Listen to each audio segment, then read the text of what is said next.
ओम शांति। बहुत सारे लोग सोचते हैं कि मैं अभी अभी दान पुण्य करूं या अभी अभी कोई अच्छे कर्म करूं जिसका फल मुझे भगवान अभी अभी दे दे। क्या ऐसा पॉसिबल है कि आपने कल कोई दान पुण्य किया और उसका रिटर्न कर्मों का आज ही भगवान दे दे?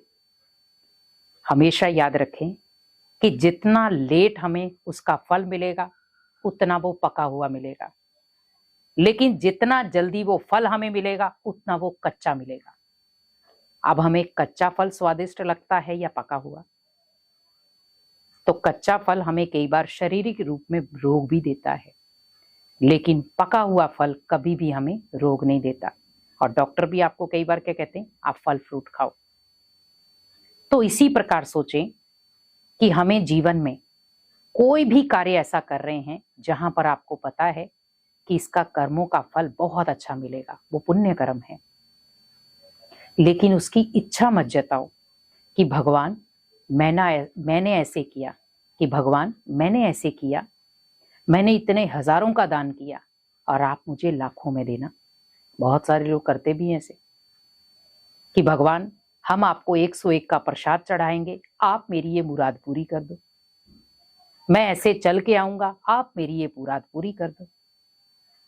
भगवान कभी भी किसी बच्चे को कष्ट में नहीं डालता और कष्ट में वो देखना भी नहीं चाहता कि बच्चा अपने शरीर को कष्ट दे करके मेरे पास आए। कौन सा एक पिता है जो कहे कि बच्चे तुझे मेरे से मिलने के लिए ये चीजें सेक्रीफाइस करनी पड़ेंगी या कष्ट लेना पड़ेगा? भगवान कभी नहीं कहता। ये हमारी उसके प्रति एक निष्ठा है। लेकिन भगवान हमेशा कहते हैं कि बच्चे दिल और मन साफ रखो, इन चीजों की भी जरूरत नहीं पड़ेगी। अगर आपका दिल साफ है, मन सच्चा है, तो आपके घर में ही गंगा है। लेकिन अगर दिल भी साफ नहीं है, मन भी साफ नहीं है, कर्म भी श्रेष्ठ नहीं है, तो आप ये सोचिए कि हमें तुरंत उसका फल कैसे मिलेगा। हम कई बार कहते हैं इतनी दूर हम यात्रा करने गए, प्राप्ति तो कुछ नहीं हुई।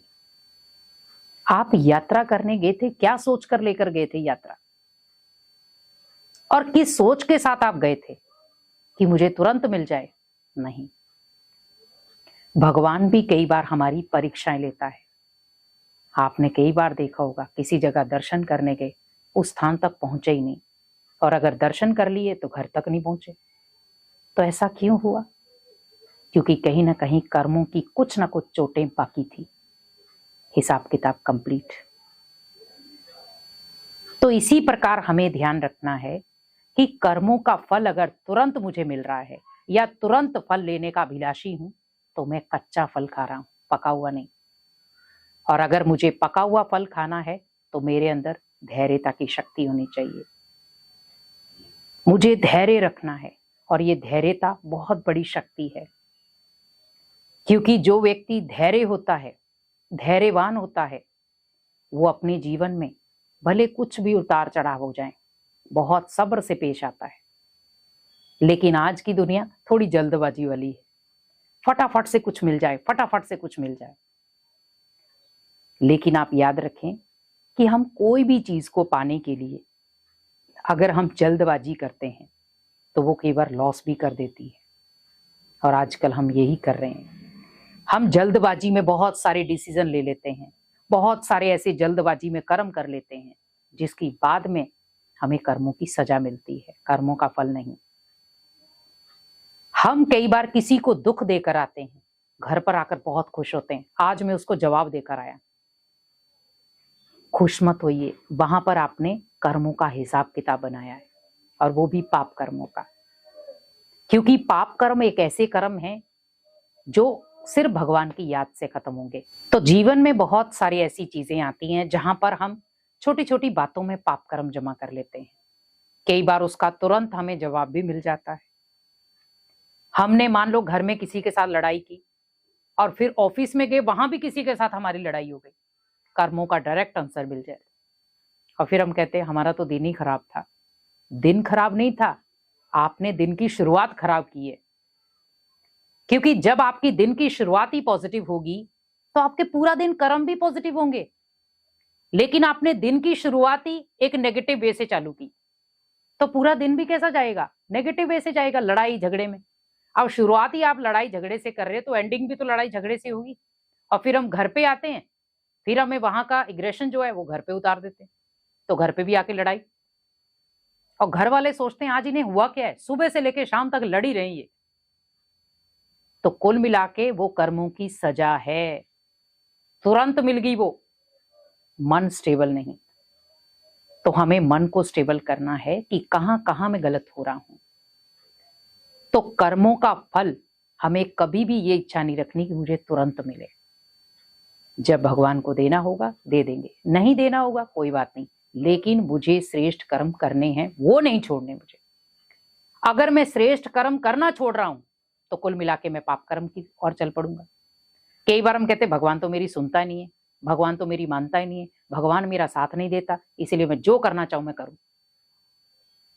और कई बार आपने लोगों से सुना होगा, खाओ पियो ऐश करो, एक ही तो जीवन। क्या आपको भगवान ने ऊपर से भेजा हो कि बच्चे आपका एक ही जीवन है और आप उसे व्यर्थ में गवाओ? तो फिर हम डर ही क्यों रहे हैं, फिर जो मर्जी करें। तो भगवान कहते बच्चे जिनके अंदर ये भाव रहता है एक ही जन्म है कुछ भी कर लो, हमने ये नहीं सोचा कि एक ही जन्म है कुछ अच्छा कर लो ताकि भगवान को चेहरा दिखा सके, लेकिन हम कहते एक ही जन्म है कुछ भी कर लो, भले वो पाप कर्म ही क्यों ना हो। लेकिन जब उसका रिटर्न आता है तब हम कहते भगवान किसी ऐसे जन्म में भेजना जहां सुख शांति हो, दुख ना हो। आप धन से अगर सारी चीजें खरीद भी सकते हैं पर सच्ची मन की शांति नहीं, और जब आप मन की शांति नहीं खरीद सकते तो आप दुनिया में और क्या चाहते हैं? खान पान भी आप खरीद रहे हैं, उठना बैठना भी आप खरीद रहे हैं। तो आप ये कुल मिला के याद रखें कि भगवान हर कर्म का फल हमें देता है। कई बार हम बहुत इच्छाओं से भरे होते हैं तो वो जल्दी भी दे देता है, तो वो कच्चा फल होता है, क्योंकि ज्यादा हमें जो है वो ज्यादा उत्साह नहीं होता उसमें। लेकिन जब लेट मिलता है तो खुशी का ठिकाना नहीं रहता, तो कहते भगवान ने दिया चप्पड़ फाड़ कर। तो कुल मिला के मुझे क्या करना था? थोड़ा धैर्य रखना था। तो ये एक शक्ति आपके कर्मों के फल को बहुत पावरफुल बना देगी और वही पुण्य कर्म बन जाएंगे। तो जब भगवान आपको कर्मों का फल देगा तो बहुत पावरफुल तरीके से देगा। तो कर्म ऐसे करो जिसका फल अगर हमें मिले तो धैर्यता से लेना है मुझे, ये नहीं कि मुझे तुरंत लेना है। हमेशा धैर्यता का फल मीठा होता है, इसीलिए सब्र रखो और अपने जीवन को हमेशा श्रेष्ठ कर्मों से बांध कर रखो ताकि मैं कोई भी गलत कर्म ना कर सकूं। ओम शांति।